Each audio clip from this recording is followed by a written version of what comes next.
গতকাল রাতে ভয়াবহ অগ্নিকাণ্ডের ঘটনা ঘটল মালদার মানিকচকে। অগ্নিকাণ্ডের ঘটনায় ব্যাপক আতঙ্ক ছড়ালো মানিকচকের গোপালপুর এলাকায়। জানা গেছে, এদিন হঠাৎ করে এক গৃহস্থের বাড়িতে দাউ দাউ করে আগুন জ্বলে ওঠে।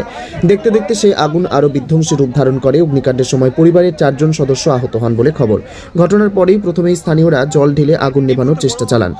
পরে খবর পেয়ে মানিকচক থানার পুলিশ ও দমকল দপ্তরের একটি ইঞ্জিন ঘটনাস্থলে পৌঁছায়। এরপর দমকল কর্মীরা দীর্ঘক্ষণের চেষ্টায় আগুন নিয়ন্ত্রণে আনে বলে জানা গেছে।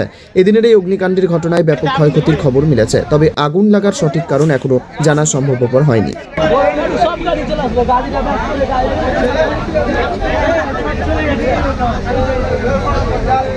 এই মুহূর্তে বড় খবর আপনারা দেখতে পাচ্ছেন, এটি মালদার মানিকচকের গোপালপুর অঞ্চলের কালিউটোলা গ্রামে।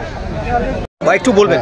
আমি যখন ওখানে ছিলাম তখন আমার পালাবো ব্যারেল ফুটছিল, একটা গ্যাস সিলিন্ডার হোক বা যে কিছু হোক, ওই এমন আগুনটা ধৈর্য উঠেছিল যে মানুষ কেউ আটকেছে, অনেক সব আপনারা দেখছেন পুলিশ প্রশাসন সবাই পালাচ্ছে, আবার কিন্তু গ্যাস সিলিন্ডার সম্ভবত ফুটছে এমনটাই বোঝা যাচ্ছে। গ্যাস সিলিন্ডার গ্যাস সিলিন্ডার উঠে আবার আগুন সব ধৈর্য গেল, সব পালিয়ে উঠপায় না, সব মানুষের উপরে। আচ্ছা, আগুন কি নিভানো সম্ভব? কেউ কি যেতে পারছে সেখানে?